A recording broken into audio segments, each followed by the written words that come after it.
व्यक्तित्व का विकास गुणों के ऊपर टिकता है, उसका व्यक्तित्व वजनदार बन सकता है। व्यक्तित्व ही वो संपदा है जिसके आधार पर मनुष्य आध्यात्मिक जीवन और सांसारिक जीवन में सफल होता है।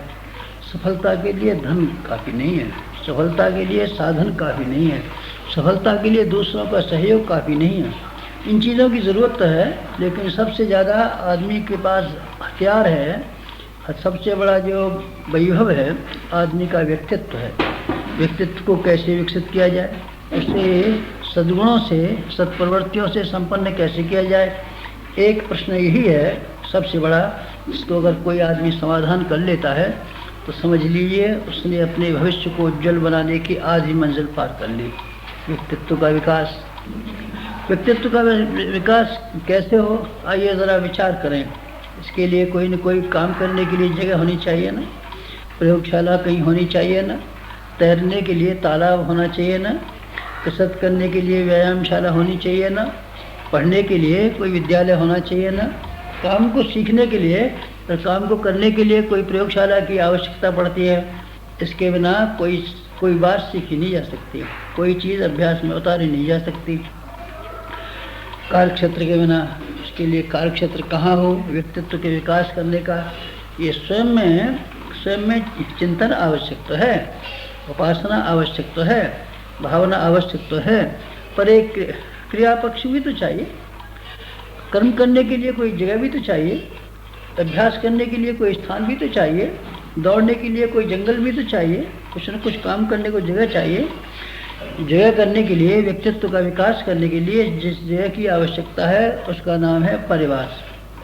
परिवार वो स्थान है जिसमें कि आदमी अपनी सद्गुणों का, सद्वृत्तियों का अभ्यास कर सकता है। अगर परिवार न हो तब, अकेला रहे तब, अकेला आदमी बिल्कुल बेकार है। अकेला आदमी जंगल में कहीं रहने लगे तो न बोलना सीख सकता है, न सीखना सीख सकता है, न चलना फिरना सीख सकता है, कुछ नहीं सीख सकता। उसके लिए सब बिल्कुल बेकार हो जाएगा। जैसे दूसरे जानवर अकेले रहते हैं, ऐसे ही गूंगे बहरे की तरीके से, बंदर की तरीके से आदमी रहने लगेगा। अगर आदमी के लिए चारों ओर काम करने के लिए समान प्रकार के लोग न हो तब परिवार उसी का नाम है, जिसमें कई तरह के, कई स्तर के लोग रहते हैं। और किस स्तर के लोगों की विचारणा कैसी होती है, आवश्यकता कैसी होती है, भावना कैसी होती है, इसके साथ में तालमेल बिठा करके अपनी समझदारी को बढ़ाने का मौका केवल कुटुंब के बीच ही मिलता है। इसलिए मनुष्य को सामाजिक प्राणी कहा गया है। और ये कहा गया है उसका विकास सिर्फ इस बात के ऊपर टिका हुआ है आदमी किन लोगों के साथ रहा, किस तरीके से रहा। ये रहने के लिए आदमी को अपने व्यक्तित्व के विकास के लिए भी आवश्यकता पड़ती है, और शारीरिक जिंदगी को पूरा करने के लिए भी आदमी ऐसे बंधनों से जकड़ा हुआ है कि अगर चाहे कि अकेला रहूँगा, अकेले रह करके जीवन यापन करना मुश्किल है। कमाने के लिए जाएगा तब घर के सामान का क्या होगा, चोरी कोई कर ले जाएगा तब। रखवाली के लिए तो कोई चाहिए नहीं। अगर बच्चे न पैदा करने हो तो बात अलग, पर बच्चा अगर पैदा हुए हैं तो उनके रखवाली के लिए कोई इसकी संरक्षक चाहिए ना। 24 घंटे का संरक्षक की आवश्यकता है, तो ये कौन आए, कहाँ से आए बताइए। ये सब उनकी धर्मपत्नी कहती हैं। इसमें एक धर्मपत्नी को सहायता के लिए बूढ़ी माँ होती है, पिताजी बुढ़े हो जाते हैं, वो घर को देखभाल करते हैं, कई बच्चे आपस में सलाह मशवरा करते हैं, खेल कूद करते हैं। इस तरीके से एक सारा माहौल बन जाता है कुटुंब का, परिवार का। और इस परिवार के बीच में रह करके प्रत्येक व्यक्ति को अपने व्यक्तित्व को विकास करने का मौका मिलता है। बच्चे अपने ढंग से विकास करते हैं। बच्चों को हंसने के लिए, खेलने के लिए, माँ की गोदी में बैठ करके कपड़े पहनने के बारे में, कपड़े धोने के बारे में, टट्टी पेशाब करने के बारे में बहुत सारी जानकारियाँ मिलती हैं। अगर अकेला बच्चा हो तब गाय के बच्चे के तरीके से और बंदर के बच्चे के तरीके से अनगढ़ रहेगा। बच्चों को विकास करने का अपना मौका मिलता है, औरों का भी विकास मिलता है। लड़कियां हैं जब माँ बन जाती हैं तो उनको बच्चों की देखभाल करना आता है। पहले स्कूल ही जाती थी, अपनी सहेलियों में हंसी मजाक करती रहती थी, खाना खाया और खेलने लगी, उपन्यास पढ़ लिया, बात खत्म। ज्ञान की वृद्धि के लिए उनको भी तो मौका मिलता है। पति के साथ व्यवहार किस तरीके से किया जाए, सास क्या होती है, देवर किसे कहते हैं, बच्चे किसे कहते हैं, अमुक बात कैसी होती है, मेहमान के किसे कहते हैं, अतिथि घर में कैसे आते हैं, पैसे की देखभाल कैसे रखी जाती है, घर और सामान की व्यवस्था को किस तरीके से रखा जाना चाहिए, वगैरह वगैरह संसारिक ज्ञान उन महिलाओं को कुटुंब के बीच में ही रह करके मिलता है। कुटुंब से इनको बाहर रखी जाए तब, अकेली रहें तब, केवल दफ्तर में जाएं और होटल में खाने लगें तब, शादी न करें तब। ठीक है, अपना जीविका कमा सकती हैं, लेकिन उनको सांसारिक ज्ञान के संबंध में, अपना अनुभव विकसित करने के संबंध में कोई मौका ही नहीं मिलेगा। इसलिए कुटुंब महिलाओं से लेकर के बूढ़ों तक के लिए, बच्चों तक के लिए, हर एक को अपने अपने ढंग का व्यक्तित्व का विकास करने के लिए एक बहुत अच्छा सा एक कारखाना है, एक प्रयोगशाला है। ये इस प्रयोगशाला में हम और आप में से हर एक को रहना चाहिए। अपना कुटुंब हो तब ठीक है, अपना सही, अपना नहीं है चलिए, अपना नहीं बसाया है या नहीं बसाने का मन है तो दूसरों का कुटुंब सही। कुटुंबों के बीच में तो रहना ही पड़ेगा।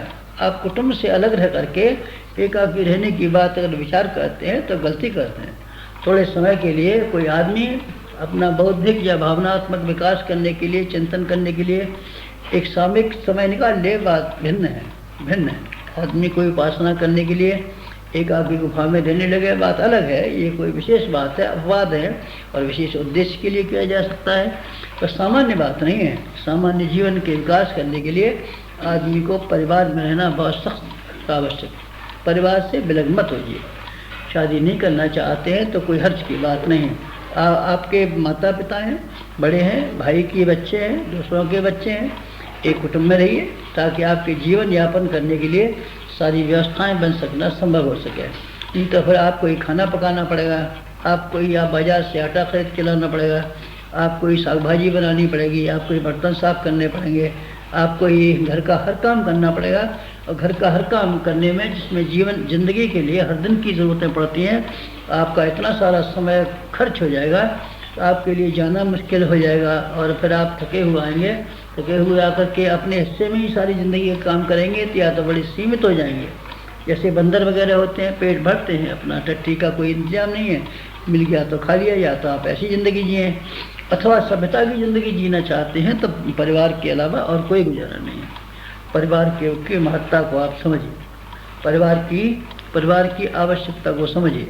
और परिवार की आवश्यकता को समझ करके सबसे पहली बात ये समझिए कि इसमें शारीरिक जीवन यापन करने की सुविधा ही नहीं है, केवल काम वासना से लेकर के हंसने खेलने और नित्यकर्म के लिए यथास्थान सुविधाएं मिलने तक की बात नहीं है।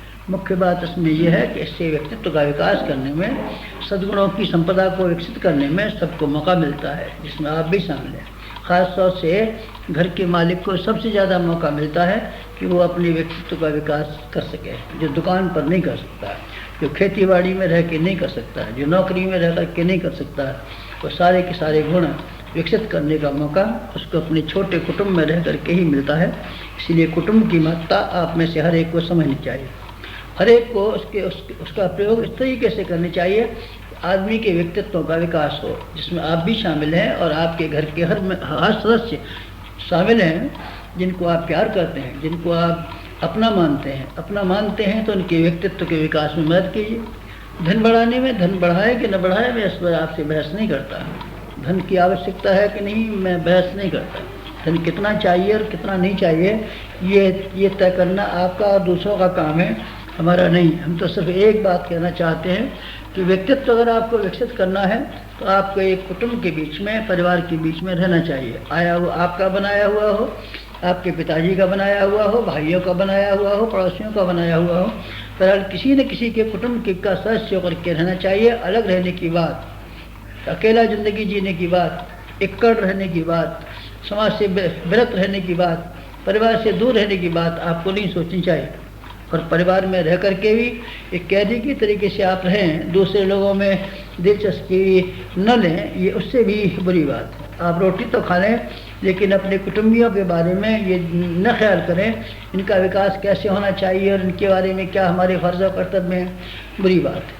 और आप जब तक उनके लोगों के बीच में दिलचस्पी लेना शुरू नहीं करेंगे तब तक आपका स्वयं का व्यक्तित्व का विकास भी संभव नहीं है। एकाकी रहिए, भली से गुफा में चले आइए, जंगल में रहिए, जेल खाने में चले आइए, काल कोठरी में बंद हो जाइए, फांसी घर में चले जाइए, जहाँ भी रहिए, अथवा कुटुंब में आप इस तरीके से रहिए जिससे आपको खाना खा लिया और कपड़ा पहन लिया, चारपाई पे सो गए, सवेरे उठ करके बाहर चले गए, जिसमें घर में कौन रहते हैं कौन नहीं रहते हैं, किसको किस चीज़ की ज़रूरत है, किसको किस किस चीज़ की आवश्यकता है, किसकी भाव संवेदनाओं को ऊंचा उठाने में आपकी क्या जिम्मेदारी है। अगर आप इसको नहीं ख्याल पाते तो आपका घर रहना न रहना बराबर है। मैं चाहता हूँ आप कुटुंबी होकर के जिए, परिवार होकर के जिए, वसुधैव कुटुंबकम की मान्यता से ओतप्रोत रहे और आत्मवश सर्वभूतेषु का सिद्धांत लागू करने के लिए दर्शन शास्त्रों का अध्ययन करने के साथ साथ आप ये भी करें, इस थ्योरी को प्रैक्टिस में लाएं।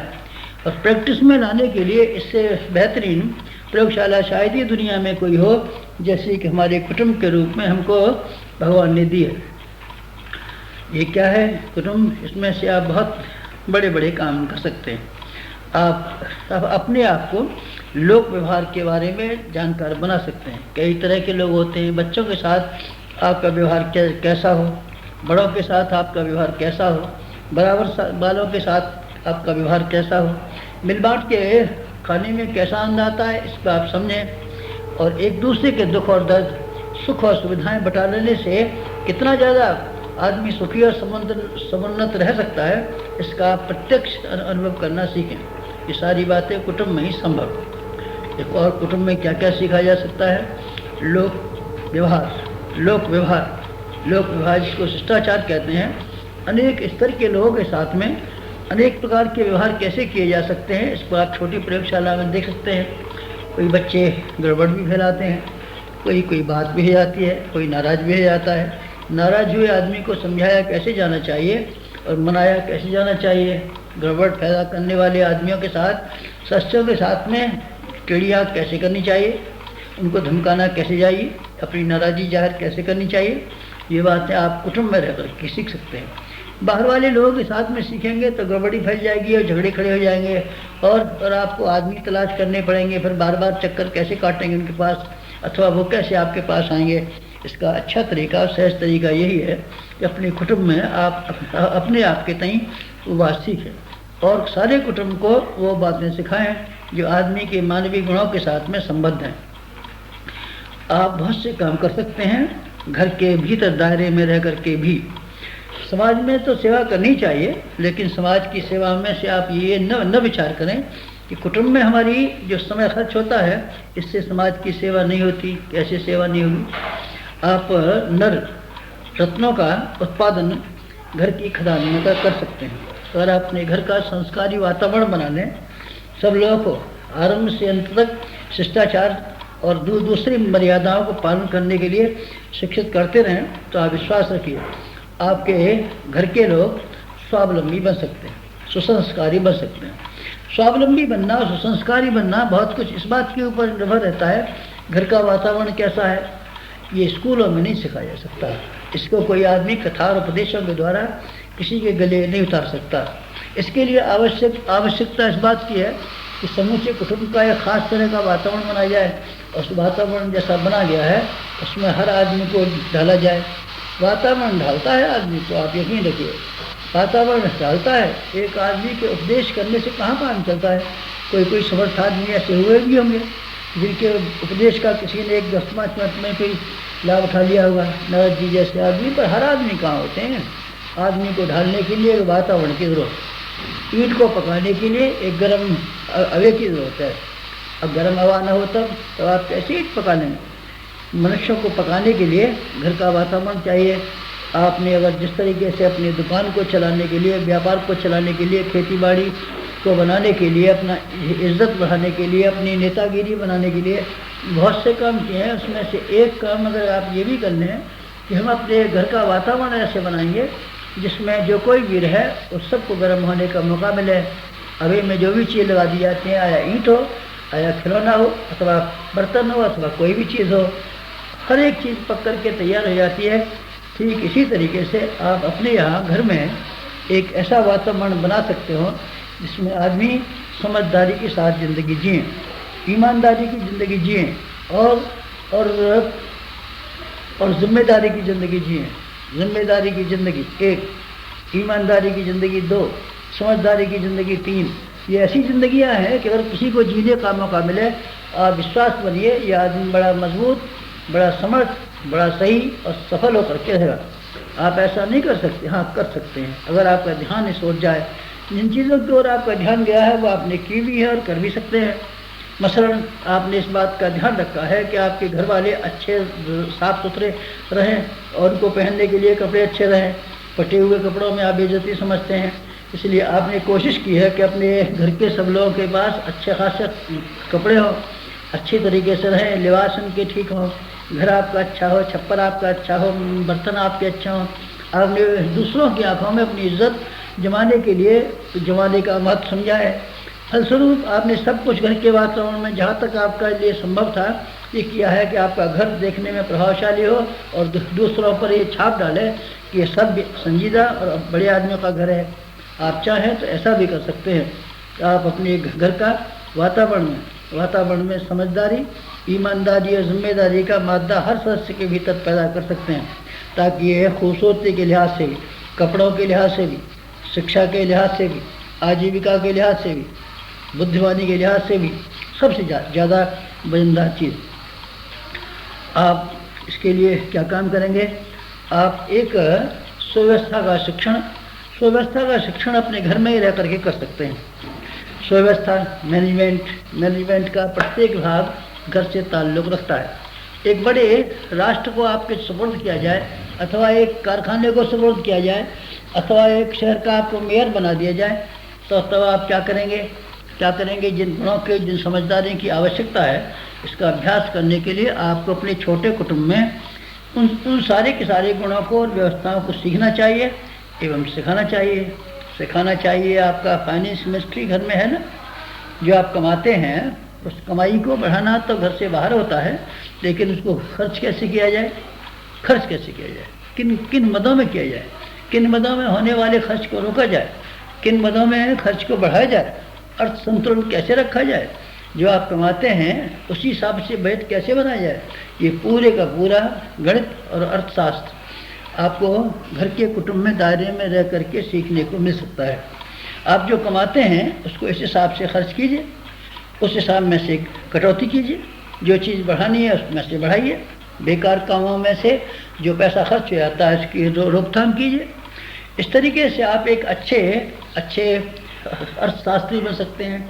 अपने घर की व्यवस्था बना करके आप अच्छे एक समाज शास्त्री बन सकते हैं। समाज में ढेरों की ढेरों अच्छाइयाँ भी हैं और ढेरों की ढेरों बुराइयाँ भी हैं। अच्छाइयों को किस तरीके से बढ़ाया जाना चाहिए और बुराइयों के साथ में किस तरीके से निपटा जाना चाहिए, इसके लिए आपको पग पग पर मौके मिलते हैं। ये पूरा समाज है, समाज में कौन सी गुणों को बढ़ाया जाए। ढेरों की ढेरों कुरीतियाँ समाज में हैं, आपको समाज में से कुरीतियाँ निकालनी है। आप समाज में कहाँ जाएंगे ज़रा बताइए, किस के पास जाएंगे बताइए, कौन आपका कहना मानेगा बताइए। टाइम तो फुर्सत तो मिलती नहीं है। आप अपने घर में वो सारे काम कर सकते हैं। मसलन सामाजिक कुरीतियों को दूर करने की बात अपने घर में से कीजिए ना। आपके घर में कोई कुरीति नहीं है, आपके यहाँ ढेरों की ढेरों कुरीतियाँ हैं। नर और नारी एक समान वाली बात है ना, आप बार बार कहते हैं ना, नर और नारी की समानता का दर्जा मिलना चाहिए। इसका प्रयोग आप अपने घर में नहीं कर सकते, आप चाहें तो कर सकते हैं। आपकी घर की महिला भी ये अनुभव करें, वो भी उसी तरह के एक सम्मानित सदस्य हैं, दूसरे दर्जे की नागरिक नहीं है जैसे कि दूसरे समाज में माना जाता है। आप अपने घर की प्रयोगशाला में ये प्रयोग कर सकते हैं।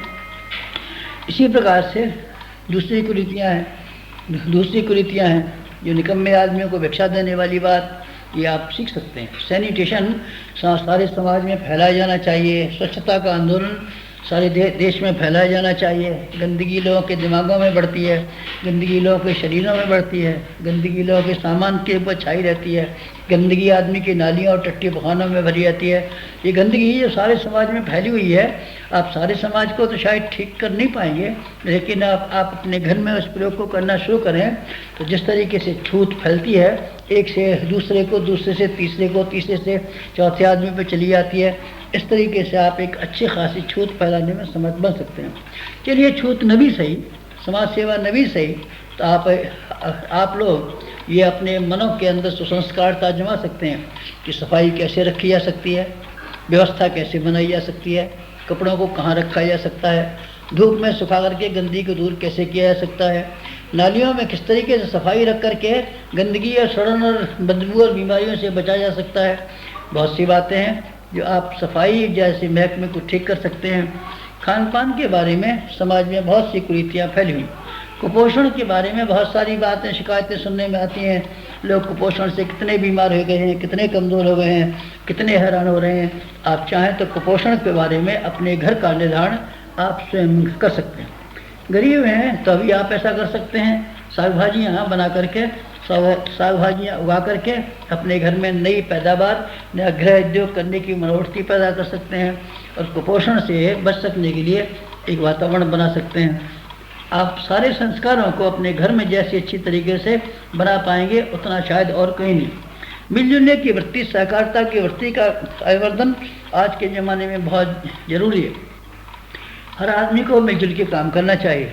आपके घर में मिलजुल के काम करने की आदत नहीं है तो आप आदत को शुरू करिए। स्त्रियाँ बेचारी अलग से काम करती रहती हैं, मर्दों का कोई इसमें सहयोग नहीं है। मर्द अपना काम अलग करते रहते हैं, स्त्रियों का कोई सहयोग नहीं है। बच्चे अपनी अलग खेलते रहते हैं, उनके माँ बाप के काम में हाथ बटाने का कोई सहयोग नहीं है।